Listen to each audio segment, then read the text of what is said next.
আসসালামু আলাইকুম। কেমন আছেন সবাই? আশা করি ভালো আছেন। এই যে আমার কবুতর, এই জোড়া কবুতর আমি প্রথমে 350 টাকা দিয়ে কিনেছিলাম। তারপর এই পাশের দুইটা কবুতর দেখতে পাচ্ছেন, এরা হয় বর্তমানে আমার দুই জোড়াই কবুতর, আলহামদুলিল্লাহ। তো আমি কিন্তু এই কবুতরগুলোকে খাঁচাতে পালন করি, আর খাঁচাতে পালন করার জন্য আমি যে খাবারগুলো দেই এবং খাবারগুলো কি খাওয়াই, কি ভাবে পরিচর্যা করি তা আজকে সম্পূর্ণ জানাবো। এই দুই বাচ্চা হয়েছে, বাচ্চা দুটো অনেক সুন্দর হয়েছে।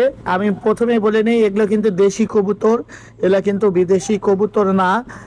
এই দেশি কবুতর, এগুলো অনেকেই বলে খাঁচাতে নাকি কবুতর হয় না, কিন্তু এখন আপনারা অনেকেই জানেন খাঁচাতে কবুতর হয়।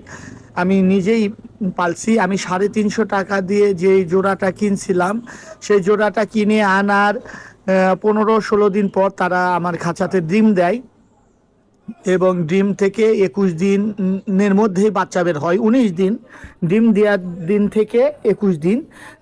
এই খাঁচাতে আমি পালন করি, ছোট্ট একটা খাঁচা, আর পাশে আর একটা খাঁচা বানাইছি এই বাচ্চা দুটো হওয়ার পর। এই যে এই খাঁচা, এই খাঁচাতেই এরা এখন বর্তমানে থাকতেছে। এই যে খাবারের পট, এনে একটা পানির পট দেওয়া আছে। খাবারের পট আমি দুইটা দিছি, একটাতে ধান দেই আর একটাতে অন্য খাবার দেই।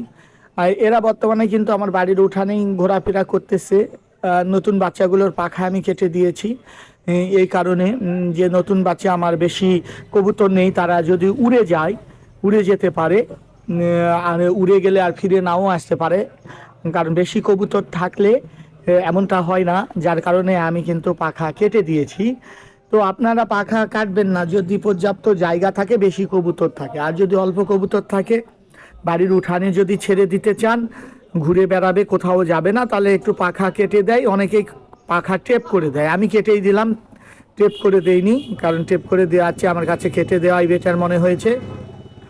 তো বন্ধুরা, ভালো থাকবেন। আমার ভিডিওটা কেমন লাগলো শেয়ার করে দিবেন। এরকম ভিডিও আরও পেতে আমার সাথেই থাকুন। ধন্যবাদ। আসসালামু আলাইকুম।